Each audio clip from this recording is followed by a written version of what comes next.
오늘은 마음의 변화 9번째입니다. 교회 사역에서 일터 사역으로 마태복음 5장 13절에서 16절까지입니다. 같이 말씀 읽겠습니다. 시작.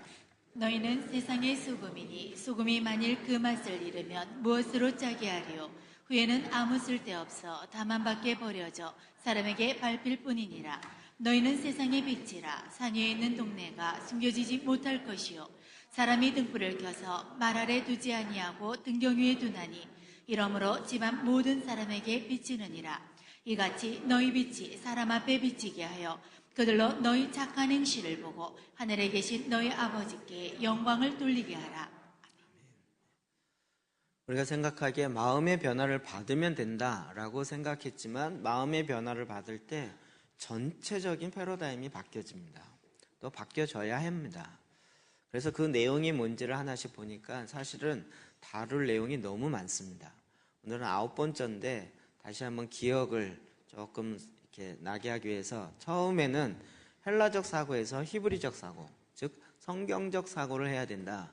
헬라적 사고의 가장 핵심은 이원론적 체계죠. 사단이 눈에 보이지 않는 영역까지도 다 범죄하게 하고 하나님의 원래 모습을 왜곡시켜 놓았는데, 특히 사고하는, 생각하는 체계 자체를 왜곡시켜 놓은 것이죠. 그러니까 잘못된 방법으로 생각하니까 성경을 아무리 읽어도 잘못된 방법으로 적용이 되는 이런 결과를 우리가 그동안 많이 갖고 왔었던 것입니다. 그래서 이제 성경적 사고, 히브리적 사고를 해야 되고, 그러려면 내가 성경적 사고를 하기 위해서는 말씀을 충분하게 많이 먹는 수밖에 없습니다.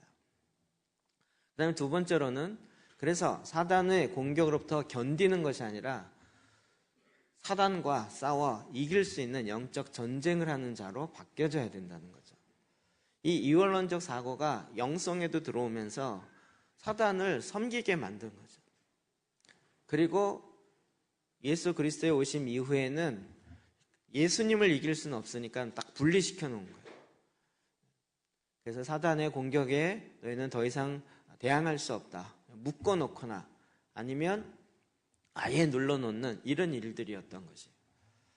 여기서 우리가 이제 변화되어서 마음의 변화를 바뀌니까 사단의 모든 권세를 제어할 능력을 우리에게 주신 거죠.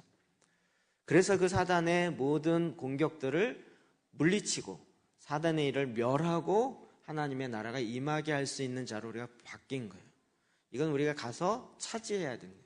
영적 전쟁하고 싸워서 이길 수 있는 자가 되어야 되는 거죠.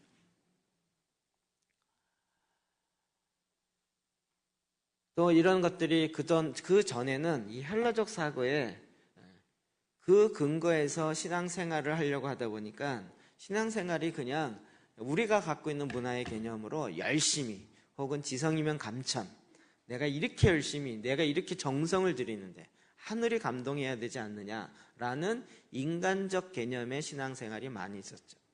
또 유대교에서는 율법주의적인 게 많은 거죠. 어떤 법을 지킴으로 내가 하나님께 구원 얻을 수 있다라는 생각들이에요. 그런데 우리의 마음이 바뀌어서는 하나님은 우리에게 원래부터 원하셨던 것은 성령의 인도함을 받는 삶인 것이에요. 하나님의 인도함을 받는, 그래서 하나님과 함께 가는 삶으로 우리의 마음이 변화될 때 우리의 삶도 내 삶에 하나님이 함께하는 삶을 보는 거죠. 전에는 이 이원론적 사고에 무엇인가 아는 것이 나를 변화시킨다라는 이 교육이 너무나도 하나님보다 높아져 있는 경향이 많은 거죠. 왜요? 선악을 알게 하는 지식의 나무예요. 선과 악을 아는 나무거든요. 그러니까 그런 지식의 패턴으로 사는 거예요. 그러다 보니 신앙도 교리 공부를 통해서 뭔가 하나님에 대해서 알아야 된다라는 식의 접근을 많이 해왔던 것입니다. 그러나 이제 우리가 말씀을 통해서 보니까 특히 에베소에 성도를 온전케 한다. 그의 속사람을 강하게 하고 그의 깨어진, 망가진 지정의를 다시 온전케 하는, 그래서 이큐핑 사역이라는 구비시키는 사역, 온전케 하는 것이 중요하다라고 말씀드렸죠. 이것의 모델이 예수 그리스도인데 사단은 이것도 또 자꾸 나눠 놓으려고 했던 거죠. 그래서 예수님의 신성과 인성 두 양성이 있는데 전에는 우리가 자꾸 우리 한국은 특히 신성 쪽에 많이 관심을 갖고 그쪽으로 갔던 거예요. 그래서 인간으로 오신, 그래서 인간의 완전한 모델이 되신 예수님을 모델로 삼아서 다시 재정리돼야 되는 거죠. 그럴 때 내 안에서 예수님도 예수님 힘으로 산 것이 아니라 성령과 권능을 기름 붓듯 받으심으로 사역을 하신 것이고, 그래서 우리가 이제 내 힘, 내 능력을 하는 것이 아니라 내 안에 부어주시는 성령님과 권능을 기름 붓듯 받고 사역할 때 예수님이 하시는 일도 할 것이고 그보다 더 큰 일도 한다는 것이에요. 이 일을 전하기 위해서 우리가 교회에 많은 사람을 불러오기 위한 그런 프로그램의 전도, 이런 차원이 아니라 원래 성경에서 얘기했던 건 뭐죠? 내 안에 계신 성령님이 나타나는 거예요. 사람의 말에 언변술로 전도한 것이 아니라 내 삶에 성령님이 나타나. 이건 사람이 할 수 있는 일이 아닌 일들이 내 안에 성령님을 통하여 나타나는, 이것을 통하여 하나님의 능력이, 하나님의 기적과 표사가 나타나는 것을 통하여 복음이, 하나님의 나라가 증거된 거죠. 그렇기 때문에 교회는 교회 자체를 위해 일하지 아니하고 하나님의 나라가 이 땅에 임하게 하는 것에 전처 기지가 되어진다는 거예요. 어떻게 보면 전체적인 흐름이 지금 바뀌고 있다는 것 좀 이해되십니까? 그래서 오늘은 굉장히 더 본질적인 얘기를 하려고 합니다. 교회 중심의 사역에서 이제 일터 사역으로 바뀌어지는 이 측면을 보려고 합니다. 사실은 이게 다 굉장히 굵직굵직한 내용이긴 한데 그래도 전반적으로 큰 변화를 보려고 합니다. 자, 하나님께서 이 세상을 창조하셨습니다. 그리고 우리가 잘 아는 요한복음 3장 16절 읽어볼까요? 시작. 하나님이 세상을 이처럼 사랑하사 독생자를 주셨으니 이는 그를 믿는 자마다 멸망하지 않고 영생을 얻게 하려 하심이라. 교회 어렸을 때부터 다니신 분은 이거 모르시는 분이 없죠. 하나님이 세상을 이처럼 사랑하사 독생자를 주셨으니 뭐 율동하면서까지 다 했던 외웠던 곡들이죠. 모르는 사람이 없어요. 저도 뭐 달달 외우고 있죠. 어렸을 때는 거 다 생각나잖아요. 우리는 하나님이 나를 이렇게 사랑하사, 인간을 이렇게 사랑하사 독생자를 주셨다. 계속 그렇게 해왔던 거예요. 어느 날 성경을 정확하게 보니까 하나님이 뭘 사랑해요? 세상을 사랑했던. 어머나 세상에. 어떻게 세상을 사랑하냐. 이렇게 전쟁이 많고 이렇게 가난이 많고 이렇게 힘든 일이 많고 고난이 많은 이런 세상을 하나님이 뭘 사랑했냐는 거예요. 그래서 우리는 이원론적 사고로 확 빠져서 죄 많은 이 세상은 내 집이 아니라는 거예요. 내 집이 있는데 저 본향을 향해서 가겠다라고 했었는데 오늘 말씀을 보니까 하나님이 세상을 사랑했다는 거예요. 어떻게 하나님이 세상을 사랑할 수 있을까? 그런데 나중에 말씀을 통해서 다시 보니까 하나님이 창조하신 하나님의 피조물 사랑하지 않으시겠냐고요. 심지어는 부모라 할지라도 자기 자녀가 잘못했을 때 잘못했으니 내가 너를 이제는 사랑하지 아니하리라 이러는 부모가 있겠냐고요. 잘못하고 정말 세상에서 살인죄를 졌다 할지라도 부모의 사랑은 사라지지가 않는 거죠. 인간이 하물며 이런데 하나님께서 이 하나님이 세상을 만드시고 심히 보기에 좋았더라 라고 했던 하나님께서 이 세상을 버리셨겠냐고요. 하나님이 이 세상을 사랑한다는 것, 그러니까 갑자기 우리의 생각이 하나님이 나만 사랑하거나 교회만 사랑하거나 기독교만 사랑하거나 이런 측면이 아니라 하나님은 지으신 모든 피조물 다 사랑하십니다. 너무나도 기본적인 말씀인 거죠. 그래서 그 세상 가운데 하나님이 원하셨던 마음, 말씀 이거를 나눠주려고 예수님을 보내시고 또 예수님과 같은 사역을 할 수 있도록 저와 여러분을 이 땅에 보내시는 거죠. 요한복음 17장 18절이요. 시작. 아버지께서 나를 세상에 보내신 것 같이 나도 그들을 세상에 보내었고. 예수님도 우리를 세상에서 데려가고자 함이 아니라 세상에 보내고자 함인 거예요. 그래서 하나님을 믿는 일이 무엇이에요? 그것은 하나님과 그의 아들 예수 그리스도를 믿는 것이 그의 일이라는 거예요. 그러니까 믿고 가만히 있는다 이런 또 개념이 아니고요. 정말 하나님이 무엇을 원하시는지를 바로 알아요. 예수님이 뭘 원하시는지를 알아요. 예수님이 제자들을 막 불러놓고 야, 이 세상은 죄로 물든 세상이니까 빨리 저 하늘로 가자. 데려가고자 함이 아니고 거꾸로 어디에 보내요? 죄가 많은 이 어두운 세상에 보내고자 예수님이 제자들을 훈련하셨다고요. 그렇게 해서 우리도 예수님을 따르는 자요, 예수님으로부터 보냄받은 자가 되는 거예요. 그렇게 모인 믿음의 공동체, 믿음의 성제들이 모여있는 이것은 단지 교회로 이 세상이 위험하니까 안전한 사람끼리 모여서 안전한 이 교회 안에 있어야 된다 하는 것이 아니라 교회의 대표는 싸워야 된다는 거예요. 이 세상에 하나님 나라가 임하게 하는 전초기지라는 거예요. 그래서 요한계시록의 2장 3장에 나오는 초대교회 소아시아 7교회를 보면 동일하게 나오는 단어가 있는데 바로 이기는 자라는 거예요. 그게 다 교회에게 했던 얘기죠. 이기려면 어떻게 해요? 싸워야 되는 거예요. 계시록 2장 26절 시작. 이기는 자와 끝까지 내 일을 지키는 그에게 만국을 다스리는 권세를 주리니. 성령의 교회에게 하는 말씀을 들어라. 교회가 누구라고요? 나라고요. 성령이 나에게 하는 말씀을 들어야 되는 거예요. 교회에 하는 말씀을 들어야 되는 거예요. 듣고 난 들었네 끝나는 것이 아니라 그 들은 말씀을 지켜 행함으로 이 세상 가운데 이겨야 돼요. 이기려면 싸움의 대상이 있을 거잖아요. 누구랑 싸워요? 또 성도끼리 싸우지 마시고요. 사단과 싸우는 거죠. 그래서 우리의 싸움이 어떻게 싸워야 하는지 알아요. 적이 누군 줄 알아야 되는데 맨 우군끼리 싸우면 이게 어떻게 이길 수 있겠냐고요. 이 세상에 공중에 권세 잡은 자가 놓았던 많은 악의 영향력들과 싸워야 돼요. 그래서 그 가운데 하나님의 나라가 임해야 되는 거죠. 그 나라가 어디에 임해요? 누가복음 17장 21절 시작. 또 여기 있다 저기 있다고도 못하리니 하나님의 나라는 너희 안에 있느니라. 어디서부터 임해야 돼요? 내 안에. 내 마음에 안 임했는데 왜 안 임했느냐라고 자꾸 다른 사람에게 흉보거나 다른 사람이 요청할 것이 아니라 내 안에서부터 하나님의 나라가 임해요. 하나님의 킹덤이 임해야 돼요. 왕이 있는 나라. 킹덤이면 누가 중요해요? 왕국이면 누가 중요해요? 왕이 있어야 되잖아요. 왕이 없는데 어떻게 왕국이 이루어지겠냐고요.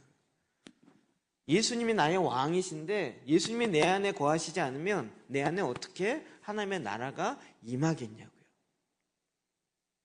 그러니까 어디서부터 이루어져요? 내 안에서부터 이루어져야 되는 거죠. 그래서 우리를 이 세상에 또 보내시죠. 왜요? 화목케 하라고요. 고린도후서 5장 19절 시작. 곧 하나님께서 그리스도 안에 계시사 세상을 자기와 화목하게 하시며 그들의 죄를 그들에게 돌리지 아니하시고 화목케 하게 하는 말씀을 우리에게 부탁하셨느니라. 누구랑 화목케 해요? 세상을 자기와 화목하게 하죠. 성경에 계속 세상 나오죠. 세상을 자기와 화목케 하시는 거예요. 하나님은 지금 교회만 관심 있는 게 아니라 하나님이 지으신 모든 세상에 다 관심이 있어요. 그리고 사실은 교회를 통해서 1차적으로 교회된 저와 우리를 통해서도 하시지만 그리고 이 교회를 통해서 뭘 원하세요? 세상과 화목하게 원하세요. 세상이 예수 그리스도 안에서 다시 온전하게 돌아와서 하나님의 영광으로 가득 채워지는 하나님의 공의와 하나님의 정의로 새로워지는 그 세상을 만들 계획, 원래 갖고 계셨던 그 계획을 이루신다고요. 그래서 그렇게 하는 일을 누구에게 맡겨요? 화목하게 하는 말씀을 우리에게 맡기셨다. 그러니까 우리가 지금 어디로 보냄받아요? 세상이에요. 그 세상에 하나님의 나라가 임하게 해야 돼요. 여기에 사실은 이게 다 하나님이 이미 우리 가운데 전략을 주신 거예요. 근데 이게 헬라적 사고로 자꾸 영향을 받다 보니까 교회. 대부분 하나님의 일은 교회 일이 돼버린 거죠. 그러면 세상은요? 세상은 모른다는 거예요. 세상은 나중에 보니까 심판받는 세상이라 심판받을 세상 뭘 뭘 그걸 이렇게 애착을 갖고 안타까워하냐는 거죠. 그냥 아유 빨리 하나님 심판하세요 이러고 말지 라는 우리의 생각이 많이 들어온 거죠. 그러나 하나님이 궁극적으로 원하셨던 건 무엇입니까? 시편 108편 5절이요. 시작. 하나님이여 주는 하늘 위에 높이 들리시며 주의 영광이 온 땅에서 높임 받으시기를 원하나이다. 주님의 영광이 어디서 높임을 받아요? 교회에서요? 내 삶에서만요? 그게 아니라 온 땅에서, 모든 땅에서 주님의 이름이, 주의 영광이 높임을 받아요. 그러니까 교회에서만 영광이 아니고 우리의 학교나 직장이나 가정이나 모든 영역의 모든 땅에서 하나님의 영광이 드러나고 그로 말미암아 그곳에 있는 사람들, 모든 사람에게 하나님의 이름이 높임을 받아야 되는 거죠. 이게 그냥 꿈이고 이상이냐고요. 하나님이 당연히 세상을 만드시고 그렇게 가도록 하시는 거예요. 여태까지 우리가 세상과 그러니까 죄로 말미암아 타락한 세상과 교회를 너무 이분법적으로 분리시켜 놓다 보니까 교회와 세상의 관계가 어떠한지를 놓쳐버리는 거예요.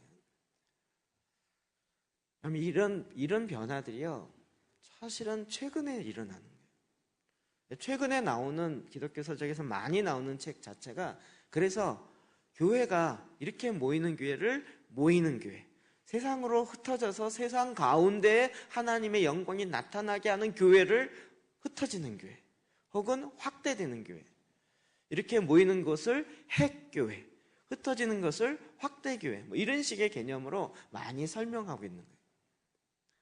우리는 자꾸 모이는 교회만 교회라고 생각하니까 세상에 하나님의 영광이, 하나님의 임재가 나타날 여지가 없는 거예요. 원래 교회의 목적이 그거였는데. 그러면 하나님은 그래서요, 이 다스림의 권세를 땅과 관련돼 있다고요. 다시 볼까요? 창세기 1장 28절 시작.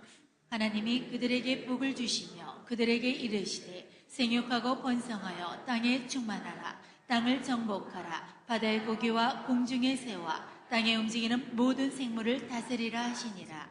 하나님 인간을 만든 목적, 그들에게 축복하시고 땅을 다스리는 거예요. 교회만 다스리거나 나만 다스리거나 이게 아니라 모든 땅들을, 모든 피조물들을 다스려라 라고 우리에게 위임하며 명령하신 거죠. 그러니까 우리가 죄로 말미암아 타락하고 하나님과 관계가 끊어졌지만 생명이신 예수 그리스도로 말미암아 다시 하나님 앞에 나아갔어요.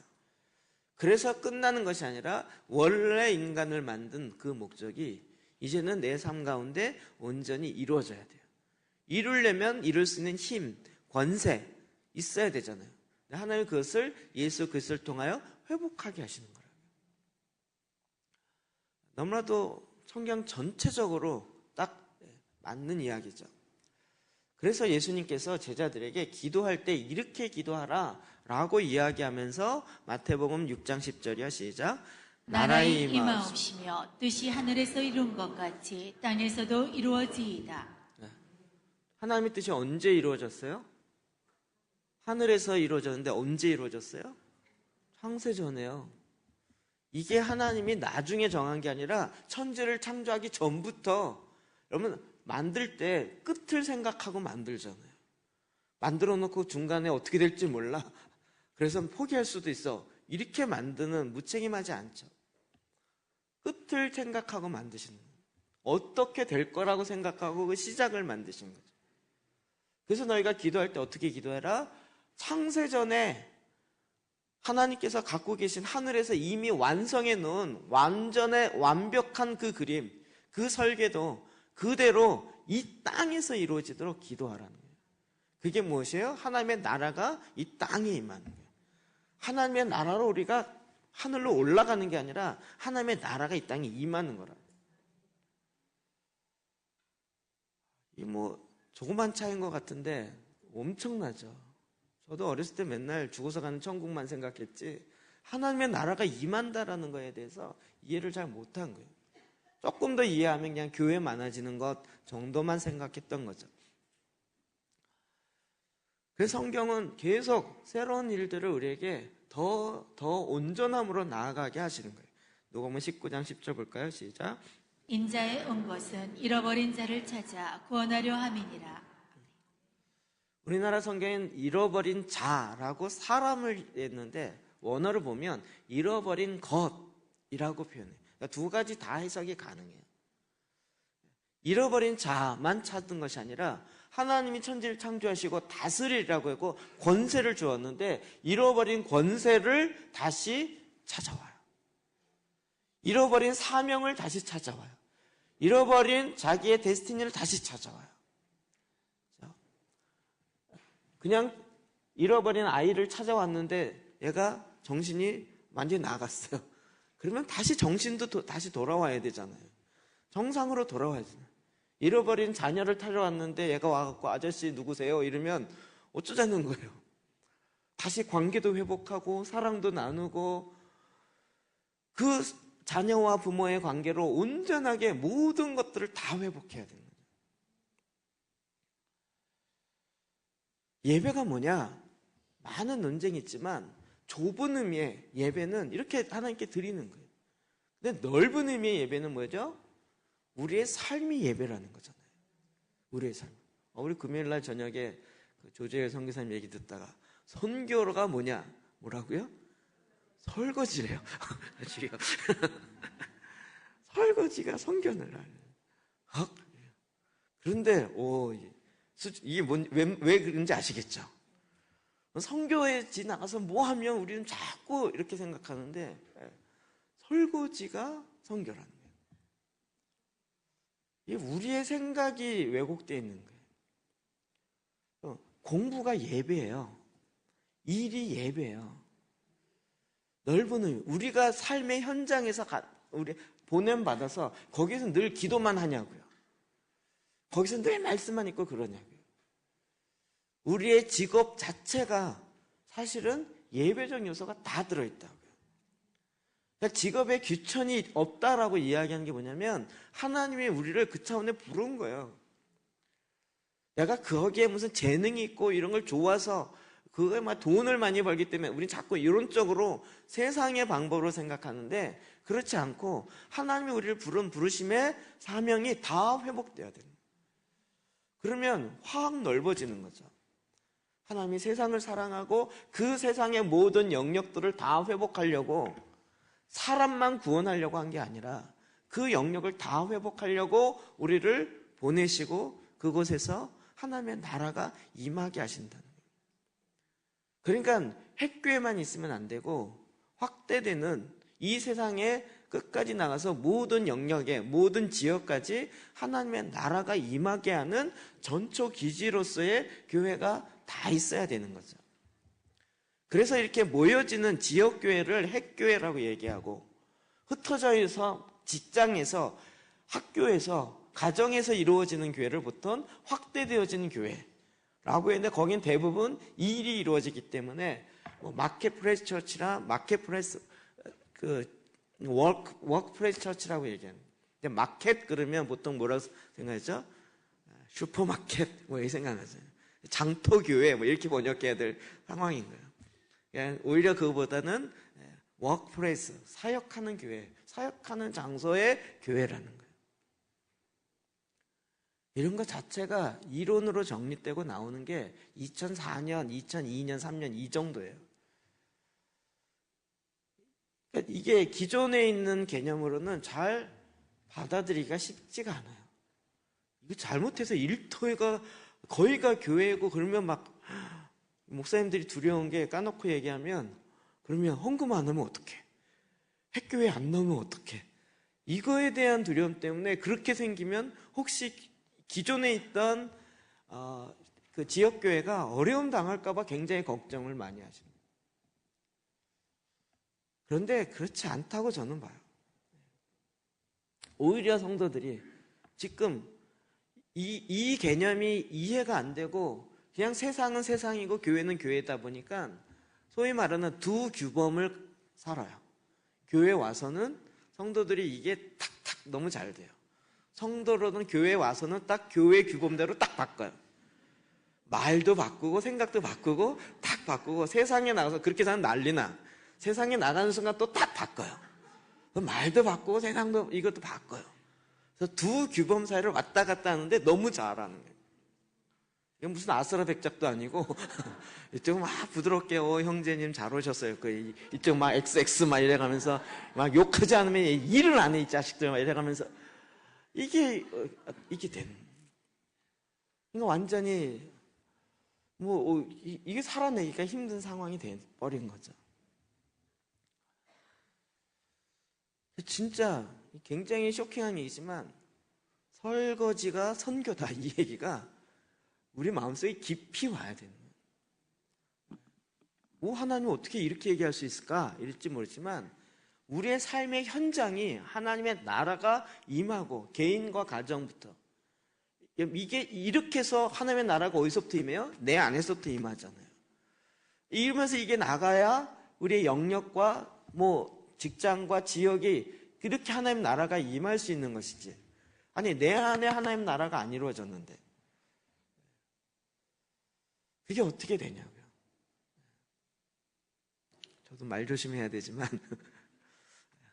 설거지가 남자만 하는 거라고 남자는 해서는 안 되는 거라고 성경에 어디 있냐고요. 말하기가 두렵네.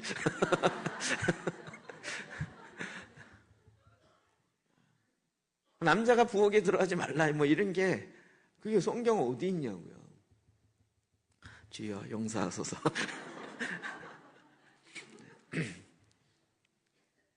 우리의 삶의 모든 영역에 하나님 나라가 임하게 하려면 어떻게 할까 이걸 봐야 되는 거죠.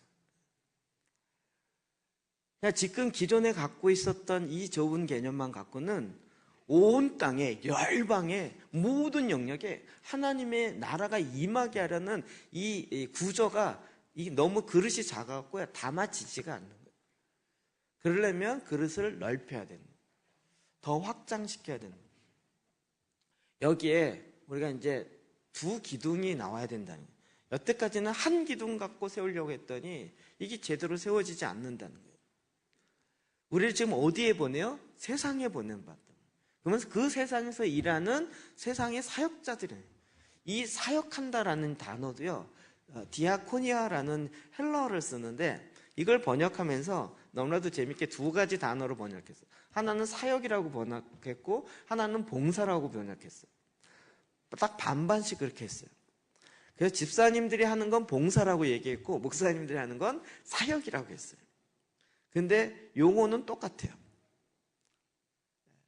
그냥 식당이나 레스토랑에서 이렇게 서빙을 한다. 이게 뭐죠? 디아코니아라고 얘기했어요. 근데 우리는 그거를 대부분 봉사다 이렇게 얘기해요. 그런데 원래 의미는 그게 디아코니아라 해서 사역인 거예요. 내가 식당에서 서빙하는 일을 한다. 이거를 내가 식당에서 서빙하는 사역을 한다. 이렇게 얘기하는 게 맞다라는 거예요. 그러니까 우리 모두를 다 세상에 그렇게 사역하는 자로 보낸 거죠. 목사님들만 사역하고 교회 일만 사역이고 무슨 영적인 어떤 것만 사역이다 이렇게 얘기하는 것이 아니라 삶에 있는 모든 영역이 다 그 일, 그것을 하는 것을 다 디아코니아라고 얘기하는 거예요. 그럼 이것이 이루어지기 위해서는 핵교회가 있어야죠. 이런 것들 말씀을 계시를 받아서 풀어내고 그래서 이 세상을 향하여 하나님 원하시는 말씀이 무엇인지를 알려주는 이런 지금 얘기하는 우리가 지역교회 차원의 이것이 있어야죠. 근데 이것으로 이 세상 전체가 다 되냐? 그건 아니라는 거예요. 그 실제가 일어나는 것은 일터의 현장인 거죠. 제가 보니까 지역교회의 이 핵교회보다 일터교회가 훨씬 일할 곳이 많아요. 필드도 너무 많고 할 것도 너무 많고요. 너무너무 오라 그래요. 아주 구체적으로 제가 지난주에 말씀드렸지만 지금 선교 현장에서요. 그냥 선교사 직함의 선교사님은 들어오지 마세요. 있는 선교사님 쫓아내는 거예요. 누굴 들어오라 그러라고요? 전문 직업을 갖고 있는 전문 기술자 오세요. 이거거든요. 어디의 문이 훨씬 열려요? 일터에 실제적인 그런 전문 기술을 갖고 있는 사람이 훨씬 더 세상의 필요에 따라서 갈 수 있는 거죠. 이걸 놔놓고 우리가 왜 자꾸 좁은 이렇게 가려고 하냐는 거예요. 이게 진짜 쉬운 얘기가 아니에요. 저도 사실 이 설교하면서요, 제가 유튜브로 다 나가고 이게 나중에 얘기됐을 때 시비거리가 충분히 될 수 있다는 거 알아요. 까딱 잘못하면 기존 교회를 공격하거나 폄하하거나 더 기존 교회가 이상하게 나가는 쪽으로 공격하려고 한다 그래갖고 이걸 막 조사해갖고 이단 시비 걸거나 그럴 수 있다는 거 충분히 알아요.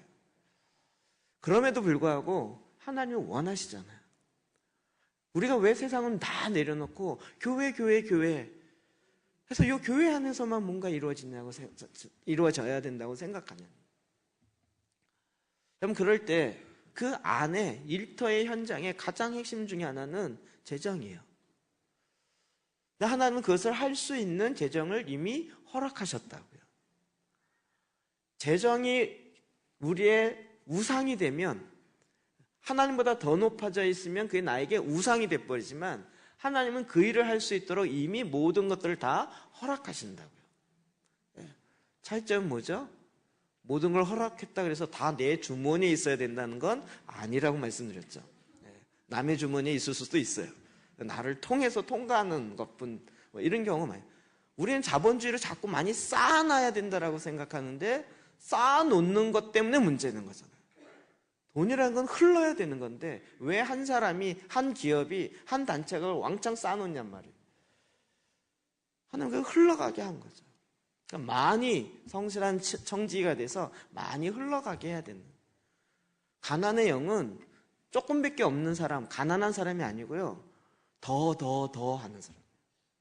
많이 쌓아놨는데도 만족함이 없이 창고를 헐고 더 크게 짓자, 이렇게 얘기하는.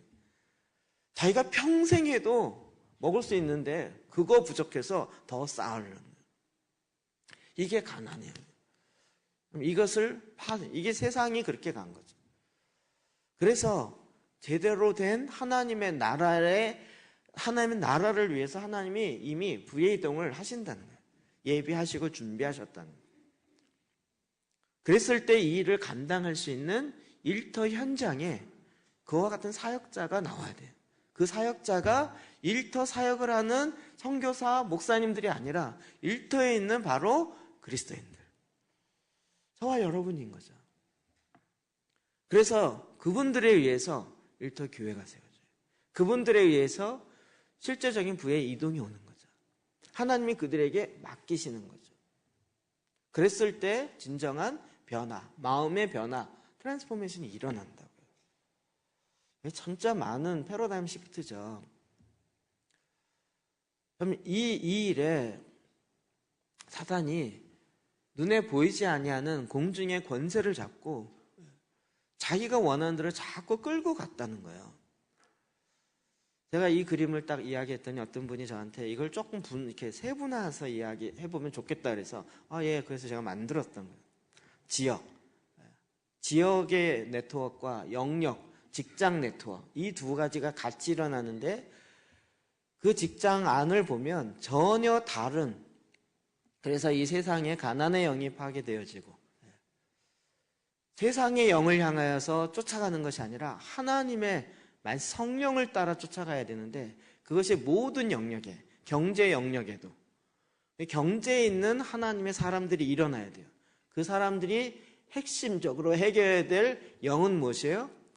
여기에는 성품이 성실이라는 거예요. 그냥 돈을 많이 버는 게 아니고. 그래서 이걸 9가지 영역으로 쭉 놓고 하나씩 이야기를 했었어요. 과학적인 영역은 지식의, 정치 영역은 뭐라 그랬죠? 섬김이요. 정치는 권세가 아니라 하나님 왜 부어주면 그거 갖고 섬기라고요. 국민을 위하여 그걸 사용하라고 한 거지 자기 자신의 부를 축적하기 위해서 하라고 한 게 아니라고요. 가정은 뭐예요? 화목이 아니고 가정이 가장 핵심이 힘입니다. 종교는 사랑입니다. 얼마나 많이 모이느냐가 아니라 사랑이에요. 이거 하나하나 갖고 사실은 다 해야 돼요. 이번 5예배 조금씩 하고 있긴 한데 교육 영역은 뭐라 그랬죠? 많이 배우는 게 아니라 여호와를 경외하는 것이 모든 지혜의 근본이에요. 이게 다 말씀으로 하나님이 이런 영역들이 왜 필요한지를 다 말씀으로 풀어놔야 되는 거예요. 언론은 특정 보도를 내는 게 아니고 언론은 배드 뉴스가 아니라 굿 뉴스를 보내는 거라고요. 우리의 말이 안 좋은 얘기를 계속하는 게 아니라 선한 말을 계속하는 게 목적이라고요. 어떻게 한 입에서 두 쓴물과 단물이 같이 나오겠느냐? 야고보서에 이야기했던 부분입니다. 스포츠는 이기는 게 목적이 아니고요, 절제하는 게 목적이에요. 스포츠가 지금 거꾸로 갔어요. 이기는 게 목적이 됐어요. 예술은요, 조화예요, 조화. 이거 진짜 많은 내용들이 담아있는 거죠. 그래서 이런 각각의 영역들이 나중에 한 번 더 이걸 좀 다룰 거예요. 그리고 지금 뭐 설교 시간에 이걸 다 다룰 수는 없어요. 그러니까 이런 영역들을 다 어떻게 교회 목사님이 무슨 선교단체가 가서 이걸 다 하겠냐고요. 근데 참 감사한 것은 그 영역에 하나님이 하나님의 사람들을 보냈단 말이에요. 그들에게 성령을 부으시고 성령의 인도함을 받을 수 있게 하시고 성령의 권능과 기름 부음을 받게 하셔서 그 일터 현장에 구체적으로 가게 하셨다고요. 그런데 이게 거꾸로 이제는 교회가, 지역교회가 못 가게 막으면 이게 골치 아픈 거예요.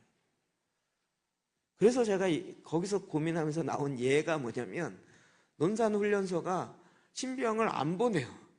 4주가 지났는데 안 보내고, 야, 우리 훈련소 더 커야 돼. 그래갖고 훈련소만 대립다 키워놓아요. 그 사병을 현장에 보내야죠. 전쟁터에 보내고 전방에 보내고 해야 되는데, 아니 훈련소가 훈련하고 빨리빨리 배출하면서 필요한 곳에 병사를 보내야 되는데 안 보내고 이 훈련소만 키우면 그게 훈련소의 원래 목적을 놓쳐버렸다는 거예요. 사실 이거는요, 절대 한 교회나 한 사람으로 탁월한 목사님 한 사람이 할 수 있는 일이 아닌 거죠. 전체적으로 하나님 나라가 어떻게 임하는지를 다 이해하고 공감하면서 나가야 돼요. 그렇게 해서 하는데, 지금은 요 핵교회, 요 이렇게 모이는 교회에 대한 이야기는 저보다 여러분이 더 많아요. 근데 성경에서 나오는 그런 이 일터 현장에서 어떻게 이걸 이루어갈 것인가 라는 것에 대한 답도 말씀에서 주고 있다는 거예요. 에베소 4장 11절 볼까요? 시작. 그가 어떤 사람은 사도로, 어떤 사람은 선지자로, 어떤 사람은 복음 전하는 자로, 어떤 사람은 목사와 교사로 삼으셨으니. 아멘. 오정직임을 얘기하고 지난번에 한번 설명드렸었어요. 근데 그것에 이제 5 수준에 따라 단계가 있고 이렇게 오중 5개 직임이 있다라고 얘기했죠.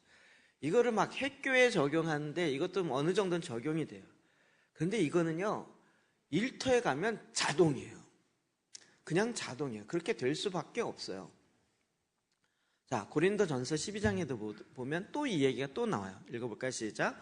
하나님이 교회 중에 몇을 세우셨으니 첫째는 사도요, 둘째는 선지자요, 셋째는 교사요, 그 다음은 능력을 행하는 자요, 그 다음은 병 고치는 은사와 서로 돕는 것과 다스리는 것과 각종 방언을 말하는 것이라. 아멘. 교회 중에 몇을 세웠어요. 근데 그 중에 첫째는 사도를 세웠어요. 그 다음에 선지자를 세우고 교사를 세워. 그런데 이게 교회가 세워지는 하나님의 임재의 장소인 그 교회가 세워진 역할, 이걸 흐름을 이야기해요. 그럼 교회에 사도가 세워졌다, 이 얘기는 우리가 자꾸 우리식으로 생각하니까 목사님들 위에 사도가 있다, 이런 식으로 생각을 하는 거예요. 그럼 그런 개념이 아닌 거예요. 우리는 자꾸 너무 수직적인 이런 구조로만 생각하는 거죠. 그럼 이걸 그냥 제가 일터 현장으로 놓고 볼 때 이 사도의 직임, 선지자, 목사, 교사, 복음 전도자, 이게 핵교회일 때 이걸 풀어놓으면 뭐냐면, 목회자라는 건 한 지역을 담당해요. 한 교회를. 그런데 그 지역을 감당하기에는 그 목회자가 모든 지역을 다 감당할 수 있냐? 그렇진 않더라는 거예요. 그러면 한 교회를 담당하는 목사님은 그 교회 감당하기도 쉽지가 않아요. 그런데 안산시를, 시흥시를 감당해야 됩니다. 그러면 어떤 목회자가 하겠냐고요. 아무나 제가 할게요 그러면 할 수 있을까요? 우리는 아무나 할 수 있다고 생각하는데 그렇지가 않더라고요. 그리고 그렇게 한 사람 대단해 보이는데 해보세요. 쉽냐? 절대 안 쉬워요. 힘들어요. 어려워요. 한 교회 목회하는 것보다 훨씬 더 어려워요. 그리고 자꾸 착각하는 건 그 당시에 초대교회 당시에 사도가 됐다 얘기는 여러분 313년 전까지는 기독교는 완전히 박해의 대상이었어요. 박해의 대상이었던 이단 집단으로 완전히 찍혀있고 잡히기만 하면 사자밥에 화형시키는 그런 집단인데 거기에 지도자가 된다. 여러분 그 무슨 얘기인지 아시겠어요? 블랙리스트 1이 된다는 거예요. 높은 자리에 올라간다가 아니라 잡히면 첫 번째로 죽는 첫 번째 사람이 되고 심지어는 현상금까지 붙을 정도로 1세기, 2세기, 3세기의 사도들이 무슨 권세를 갖고 무슨 직함에 내가 제일 높아 이러겠냐고요. 그럴 수 있는 상황 자체가 아니에요. 그러나 하나님이 보냄받은 자로 지역을 다니면서 이곳에 하나님의 나라가 임하였다 인정하고 선포하고 왜곡되면 가르쳐 이러면서 다니는 거예요. 그 다닐 때 무슨 대접받으면서 다녔겠냐고요. 사도 바울 같은 경우는 이방인의 사도로 다니면서 강도의 위험과 배고픔의 위험과 정말 너무나도 많은 위협이 있어요. 그럼에도 불구하고 자기를 부른 부르심의 사명이 이거기 때문에 가는 거였죠. 갈 때 많은 고난과 어려움이 있었어요. 성경에 그 사도행전에 너무 많이 나오죠. 그러니까 교회적으로 볼 때, 핵교회적으로 볼 때에도 지금 요 삼중직임, 목사와 교사와 복음 전도자만 가지고는 풀어지지 않는 얘기들이 있어요. 이해되시죠? 네. 지역을 바꿉시다 이런데 우리는 그러면 자꾸 큰 교회가 해야 된다고 생각해요. 큰 교회 하나 갖고 절대 못합니다. 거기에 있는 모든 그리스도인들이 다 감당해야 돼요. 하나님이 이런 일들을 위해서 특별히 그런 것에 더 수고해야 되는 사도적 사명을 갖고 있는 자가 있다. 저는 오늘날 사도다 이렇게 얘기하는 건 진짜 반대입니다. 내가 사도인데 이렇게 얘기하는 거예요. 그래서 어쩌자고. 사도 역할을 해야 됐잖아요. 사도 역할은 지리지도 않으면서 나 사도라는 거예요. 제가 욕을 막 하고 싶어요. 어디 가서 이상한 안수 받고 하고 내가 사도 안수 받고 왔대. 나 사도라는 거예요. 그러면 사도 역할을 해야지. 사도 역할을 하나도 안 하면서 맨날 사도라는 거예요. 그런 사람 가까이 할 필요가 없어요. 그런 사람 때문에 하나님이 원하는 게 뭔지를 놓쳐버려요. 어디 가서 사도 반지 사갖고 와서 사도래요. 뭐 이상한 사람 많아요. 그런 식의 무슨 말도 안 되는 얘기, 그런 차원의 이야기를 하려는 게 아니고 하나님 지금 이 세상을 바꾸기 원하는 거예요. 그래서 여러분 일터에 보면요, 제가 이렇게 학교 개념은 금방 이해하니까 학교에 교육 영역이잖아요. 거기에 있는 선생님들이 있어요. 근데 그 선생님들이 다 가르치냐?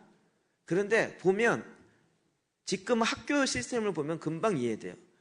학교에서 학생들을 직접 가르치는 선생님들이 있어요. 그런데 또 한 반을 맡고 있는 선생님이 있어요. 반을 담임 선생님이 되는 것과 수업을 가르치는 것과는 또 다른 영역이라는 거 이해되시죠? 요즘은 그래서 과목 선생님과 한 반을 맡아서 아이들을 하는 선생님을 이렇게 분리시켜 놓는 경향이 있어요. 이해되시죠? 네. 그래서 아이들에게 수학을 가르치기 위해서 수학이 전공이에요. 근데 수학은 전공인데 반을 맡는 건 좀 안 맞는 경우가 있거나 아니면 역할로 이렇게 나눠 놓는 게 있다는 거죠. 물론 이게 초등학교랑 중학교, 고등학교랑 시스템이 우리나라는 다르지만 개념을 갖고 보자는 거예요. 그런데 또 그런 선생님들을 도와주는 주임 선생님이나 교장 선생님이나, 근데 교장 선생님이 수업하나요? 대부분 반을 맡지 않아요. 왜요? 전체를 해야 되는데 어떻게 반을 맡고 한 반 애들 하나하나 다 하냐고요. 그렇게 할 수는 없는 거죠. 그냥 교장 선생님은 선생님들이 잘 가르칠 수 있도록 도와주는 역할을 하고 울타리를 제공해주고 또 방향 제시해주고 이런 것들을 하는 거죠. 그러니까 똑같은 선생님이지만 하는 역할이 다 높느냐 남느냐 이런 차원의 얘기하는 게 아니에요. 근데 교장 선생님이 하다 보니까 이게 교과서를 바꿔야 될 것 같아요. 아니면 이런 일을 위해서 뭔가 좀 다른 정책이 필요해요. 그러려면 이런 교육 정책을 논의하고 교육 정책을 바꾸는 이런 역할이 필요하잖아요. 그런 분들이 이제 교육부 장관이 하거나 각 도의 시의 교육감이 되어서 이런 일들을 하기 시작하는 거죠. 같은 교육이라는 하나의 영역이지만 이게 똑같이 이루어지는 것이 아니라 딱 보면요, 5가지 구조가 다 필요해요. 직장도 마찬가지예요. 대박 아이템을 갖고 내가 창업해서 해버리라. 창업을 했어요. 했더니 뭐가 안 돼요? 판매가. 만들긴 잘하는데 판매는 영 못하는 거예요. 창고에 새로 만든 게 잔뜩 쌓여있는데 하나도 안 팔려. 근데 세상에 유일한 아이템이야. 최고의 발명품이야. 근데 안 팔려. 그럼 어떻게 되죠? 망하는 거죠. 네. 그러니까 이게 영업되어지는 것과 그 일을 관리하는 직원들과 또 이런 일들을 할 수 있도록 하는 부서장이 있고, 그 다음에 새로운 아이템을 만들고 이런 거 하는 무슨 전략이나 기획, 개발하는 이런 팀들이 있고, 그리고 이런 일을 가장 앞장서서 올라가는 이 일을 하고 있는 창업주나 혹은 사업주가 있어서 CEO가 있어서 이런 것도 해나가는 거죠. 그러니까 일터 영역은 이미 오중 직책으로 딱 잡혀 있어요. 대부분의 그 회사 직책을 다 보면 거의 이런 구조로 되어 있어요. 이해되시죠? 이게 왜 필요하다고요? 세상을 변화시키려고. 거기서 누가 사도냐 선지자 이런 논의하려고 한 게 아니고 세상에 하나님 나라가 임하게 하려고 하나님 이런 시스템을 두었단 말이에요. 아니 사도 바울을 왜 이방인의 사도로 두었겠냐고요. 그냥 에베소 교회 목회자로 두지. 그런데 에베소 사도는 계속 돌아다니면서 일을 해야 되니까 에베소에 그 두란노 서원을 해갖고 2년 3개월 동안 가리키고 거기서 막 에베소가 엄청 변화됐잖아요. 그리고 막 50%까지 크리스천이 됐는데도 자기는 목회자의 사명이 아닌 거예요. 그래서 어떻게 해요? 자기 후임 디모데에게 에베소의 첫 번째 감독을 맡기고 자기는 또 나가는 거예요. 왜요? 사도적 사명이 있기 때문에. 보냄받은 땅 끝까지 가야 되기 때문에 에베소 잘 된다고 여기다 죽치고 앉아서 여기 큰 교회 만들고 여기다 나의 도성을 만들게 이게 아니라는 거예요. 사도적 사명. 이 말이 이해되시죠? 여러분이 직장에서 제가 자꾸 이야기하는 건 직장에서 핵교회에서 하듯이 직장에서 확대교회를 하면 안 되게 돼 있어요. 그릇이 다르고 현장이 달라요. 교회에서 하듯이 우리 직장에서 학교에서도 이렇게 하리라. 전혀 필드가 달라요. 옷이 안 맞아요. 그러니까 여기에는 직장에는 직장에 맞는 옷을 만들어요. 조직을 만들고 구조를 만들고 그리고 또 직장마다 달라요. 근데 그걸 어떻게 목사님들이 가서 다 해주겠냐고요. 목사님들은 이 핵교회를 하는 것이 그런 직장은 잘 몰라요. 또 그 어떤 운영 원리가 있는지 잘 모르는 거죠. 단지 이런 성경의 원리를 제공할 뿐이지. 그러니까 하나님이 지금 마지막 때에 모든 세계, 모든 영역 가운데 하나님의 나라가 임하게 하시려고 일터 교회를 마구마구 확장해 나가시는 거예요. 이런 전체적인 그림이 없이 일터 교회를 하신다는 분들이 나도 교회 할래. 직장에 이래갖고 직장에서 예배드리고 직장에서 주일하고 직장에서 할래. 그렇게 쉽게 되는 일이 아니에요. 그래서 하나님은 모이는 교회와 흩어지는 교회의 연합과 조화를 이루게 하셨어요. 이거 얘기하려면 또 끝이 없어서 오늘은 그 핵심만 얘기합니다. 자, 예수님이 그래서 우리에게 계속 말씀하십니다. 마태복음 5장 13절부터 16절 시작. 너희는 세상의 소금이니 소금이 만일 그 맛을 잃으면 무엇으로 짜게 하리요? 후에는 아무 쓸데없어 다만 밖에 버려져 사람에게 밟힐 뿐이니라. 너희는 세상의 빛이라. 산에 있는 동네가 숨겨지지 못할 것이요 사람이 등불을 켜서 말 아래 두지 아니하고 등경 위에 두나니 이러므로 집안 모든 사람에게 비치느니라. 이같이 너희 빛이 사람 앞에 비치게 하여 그들로 너희 착한 행실을 보고 하늘에 계신 너희 아버지께 영광을 돌리게 하라. 아멘. 우리 잘 아는 것처럼 빛과 소금이에요. 그런데 어디에서 빛과 소금이에요? 세상의 소금이니 세상의 빛이니. 교회에서 소금이 아니고 세상의 빛이에요. 어딜 비춰야 돼요? 세상 모두를 비춰야 돼요. 어디를 더 이상 썩지 않게 막아야 돼요? 세상 전체를 다 썩지 않도록 소금의 역할로 방부제 역할을 해야 된단 말이에요. 근데 세상을 포기해버리고 교회끼리 모이니까 이상한 현상이 나타나는 거예요. 그래서 제가 만든 농담이 그런 거예요. 소금끼리 누가 짜냐 경영대회 한다고요. 빛끼리 누가 밝으냐 경영대회 한다고요. 빛이 서로 모이니까 밝고 좋죠. 누구 빛이 더 밝냐 이거 갖고 서로 막 경영대회예요. 세상은 어두워서 컴컴한데 빛끼리 모여가지고 빛끼리만 우리끼리 우리 나가면 안 돼. 나가면 꺼질 수 있어. 우리끼리 모여. 소금이 소금끼리 모여갖고 야 내가 더 짜 네가 더 짜 해갖고 하는데 세상으로 안 나간 지 20년이 됐어요. 굳어가지고요. 소금이 쓸 일이 없어요. 소금이 굳으면 진짜 쓸 일이 없더라고요. 진짜 땅에 버려져서 버릴 수밖에 없더라고요. 우리를 그렇게 했단 말이에요. 세상의 빛이라는 거예요. 세상의 소금이에요. 왜 빛을 만들었어요? 세상에 비추려고 높이 들리는 거예요. 높이 들어요. 높이 들어야 멀리 비치죠. 빛을 이 속에 감춰 놓겠냐고요. 형광등을 이렇게 놓지 천장을 거꾸로 이렇게 하겠냐고요. 하늘을 향하여 비추겠습니다. 이렇게. 높이 달고 세상을 향해 비추는 거죠.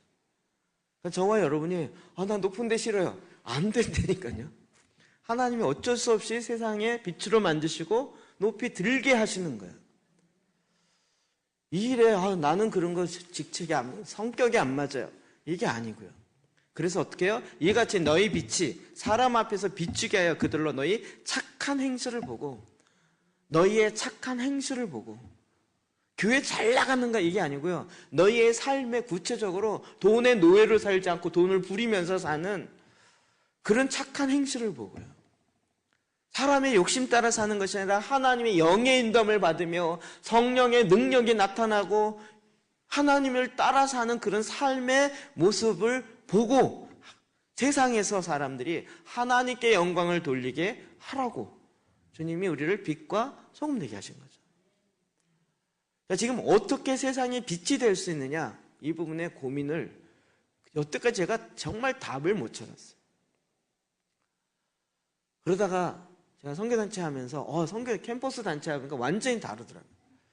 정말 이런 방법이 있겠구나 했는데 선교단체와 지역교회는 완전히 구조가 달라요. 시스템도 다르고요. 이걸 어떻게 하나로 뭉쳐볼까 고민했는데 그게 저로서는 답이 안 나왔어요. 그냥 두 개 다 해야 된다 이랬다가 기도 재단하면서 이게 하나가 된 거예요. 내가 교회가 되어지고 내 안에 하나님의 임재가 되어지고 그러면서 가장 중요한 하나님의 임재의 장소로서 내 마음이 되기 시작하는 거예요. 그리고 내 안에 있는 어둠이 나가기 시작하고 하나님의 임재에 빛이 들어오기 시작하고 그 말씀이 내 안에 들어오면서 내 삶 속에서 말씀이 나가기 시작해.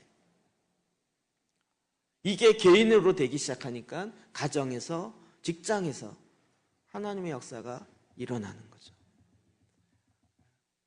그러니까 우리는 지금 하나님 앞에 머물고 하나님 앞에 내 자신을 거룩과 정결함으로 빛으로 비출 수 있는 그 준비를 해야 되는 거예요. 베드로전서 2장 9절이요. 시작. 그러나 너희는 택하신 족속이요 왕같은 제사장들이요 거룩한 나라요 그의 소유가 된 백성이니 이는 너희를 어두운 데서 불러내어 그의 귀한 빛에 들어가게 하신 이의 아름다운 덕을 선포하게 하려 하심이라. 아멘. 저희 교회는 진짜 이렇게 부르고 싶은 마음이 굴뚝 같습니다. 앞으로 성도님 이렇게 집사님, 장로 이렇게 부르지 말고 제사장님 이렇게 불렀습니다. 이 제사장님, 박 제사장님 이래가면서 우리가 제사장이자 왕 같은 제사장. 그런데 왜 그렇게 했냐고요. 목적이 뭐냐는 거예요. 이는 성경은 참 너무 감사하게 늘 목적을 설명해 줘요. 이는 왜 우리를 제사장 삼았느냐. 이는 너희를 어두운 데서 불러내서 어떻게 해요? 그의 기이한 빛에 들어가게 하신 이 아름다운 덕을 선포하게 하려 하십니다. 하나님의 기이한 빛에 들어가 있어요. 우리를 빛으로 만드셔서 그 빛의 아들의 사랑의 아들의 나라로 들어가게 하셨어요. 그렇게 하신 하나님의 아름다운 덕, 예수 그리스도의 그 모습을 이 땅 가운데 선포하게 하려고. 세상을 만든 창조주 하나님이 나의 아버지. 내가 어떻게 그런 존재가 될 수 있지? 그거 너무 감사할 뿐만 아니라 그와 같이 일하시는 하나님의 사랑을, 하나님의 그 아름다운 덕을 계속 우리가 이야기해요. 선포해요. 하나님은 저와 여러분 가운데 정말 이렇게 일하길 원하세요. 우리를 제사장 삼으신 이유입니다. 목적입니다. 그래서 이제는 내가 세상에, 즉 일터에 하나님의 빛과 소금으로 하나님의 생명이 흘러가고 하나님의 말씀의 빛이 나아가게 하는 이 일을 위해서 우리를 부르셨어요. 이게 힘든 게 아니라요, 내 힘으로 하려니까 힘들지, 내 힘을 내려놓고 하나님의 영의 인도함을 받으니까 너무 쉬운 거죠. 어제 금요일날 또 말씀 들으면서 자녀들 핸드폰 진짜 안 되잖아요. 근데 저 성사님이 진짜 가정재단이 제대로 풀어졌구나 이 생각이 확 들더라고요. 그거 애들 협박한다고 바뀌어지는 게 아니라는 거예요. 그거 어떻게 해요? 하나님께 계속 기도하는, 하나님, 제가 핸드폰 때문에 진짜 핸드폰 중독이 돼 있는데 아버지 어떡할까요? 그거 막 윽박지르고 막 핸드폰 뺏고 막 이래갖고 될 일이 아니라는 거예요. 하나님이 직접 일하십시오. 기도했든. 그랬더니 하나님이 그 자녀 가운데 말씀해 주신 거죠. 얘가 그걸 하나님의 말씀으로 직접 들으니까 거꾸로 자기가 핸드폰을 컨트롤할 수 있게 되는 사람으로 바뀌었다는 거잖아요. 아니, 우리 가정에 하나님 일하시면 안 되나요? 우리 자녀들 가운데 하나님이 일하시면 안 되나요? 우리가 그걸 거꾸로 하나님께 묻고 왜 안 되냐 이러지 말고 하나님 이거 어떻게 할까요? 하나님이 영으로 인도하시고요. 내가 보기에 전혀 불가능 같은데 하나님 어떡할까요? 그래서 하나님 앞에 머물러서 하나님께 구하고 기도하고 말씀을 찾고 이랬을 때 하나님이 답을 주시는 거예요. 막 교회 안 나가면 막 다리 몽둥이 부러뜨리고 막 밥 안 주니까 아이들이 20살만 넘어가면 교회를 다 안 나오기 시작합니다. 목적이 선하다 그래서 방법은 무엇을 해도 괜찮다, 그게 아니라고요. 그래도 나는 선한 의도를 했습니다. 선한 의도라면 방법도 하나님의 방법으로 가야 되는 거죠. 그게 대부분 십자가의 방법이죠. 내가 죽고 내 몸이 그리스도와 함께 죽고 내 몸이 하나님 기뻐하신 거룩한 산 제물로 드렸을 때 거기서부터 하나님이 그 제물을 받으며 흠량하여 내려오셔서 하나님이 일하시기 시작하니까 하나님이 그의 마음을 만지고 하나님이 그 가운데 빛의 통로로 부으시기 시작하는 거죠. 하나님은 이 일을 위해서 우리를 일터로 준비시키시고, 그러니까 여기는 훈련하는 것이고, 저희는 의자도 빨간색이잖아요. 훈련하는 빨간색 조교 모자를 딱 써갖고 훈련하는 것이고, 왜 이 교회 빡세냐? 훈련소라 빡셉니다. 그래서 일터 현장 가서 살아남아야 되잖아요. 일터 가서 맨날 죽고 비실비실거리고 맨날 공격당하고 다 뺏기고 무기까지 다 뺏겨서 포로로 살다가 이렇게 살 것이 아니고요. 이제는 내가 무기를 어떻게 사용할지, 어떻게 싸워야 할지, 어떻게 이겨야 할지, 또 하나님 본부로부터 내려오는, 하나님부터 나오는 전략이 뭔지 다 지원받으면서 이기는 자의 싸움을 싸워야 되잖아요. 주님은 이것을 우리에게 넉넉하게 하게 했어요. 우리가 세상에서 이렇게 살 때 고난이 있어요. 너에게 고난이 있지만 담대하라. 내가 세상을 이기었노라. 예수님께서 세상을 이기셨어요. 죽음의 권세를 이기셨어요. 세상은 지금도 죄의 권세, 죽음의 권세를 갖고 꽉 잡고 있지만 이 죽음의 권세를 이기신 주님이 이제 우리로 하여금 이 죽음의 권세를 깨트리고 이 땅 가운데 하나님의 나라가 임하게 하는 실제적인 일을 할 수 있게 하신 거죠. 여기에 저와 여러분이 초청받았어요. 그리고 거룩한 제사장으로 삼으셨어요. 흥분되지 않으십니까? 흥분되지 않으시나요? 걱정이 더 되십니까? 근데 하나님이 우리로 하여금 하나님이 계획하셨기 때문에 하나님이 이루실 것입니다.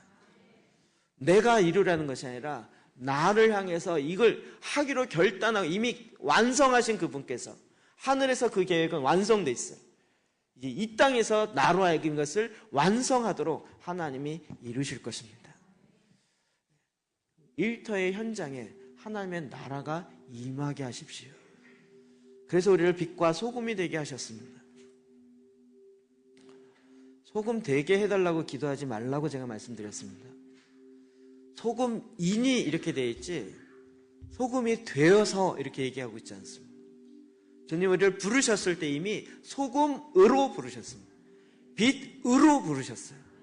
빛이 되게 하십시오. 이렇게 얘기하지 마십시오. 그건 하나님이 원래 더 원하시는 것입니다. 내가 해야 될 일을 기도해야지 하나님이 하실 거를 내가 거꾸로 이렇게 구하는 것이 아닙니다. 나는 내가 할 일을 하면 됩니다. 하나님 내가 이제 빛으로 살겠습니다. 내가 세상의 빛입니다. 세상의 빛인데 너무 거울이 어두워서 너무 더럽혀져서 빛을 비추지 못하고 너무 이 유리가 투명해야 되는데 너무 불순물이 많이 붙어서 하나님의 빛이 내 삶을 통하여 밖으로 나아가지 못했던 이 죄악을 회개하고 정결하게 깨끗하게 씻읍시다. 이 세상이 썩어가는 것에 대해서 우리가 비판하고 평가하고 판단할지 모르지만 그것을 더 이상 썩지 않게 해야 할 일이 바로 나의 사명입니다. 내가 소금입니다. 내가 세상에 뿌려지겠습니다. 세상에 녹아지겠습니다. 그래서 이 세상이 더 이상 썩지 아니하고 하나님의 나라가 임하게 하는 자가 되겠습니다. 하나님 내가 그 삶을 살아갈 것인데 하나님 내 힘으로 못 살고 하나님의 성령으로 말미암아 할 줄 믿습니다. 아버지야 이 일을 이루시옵소서. 이 시간 말씀 들은 것을 갖고 주님 앞에 나아가 주여 외치며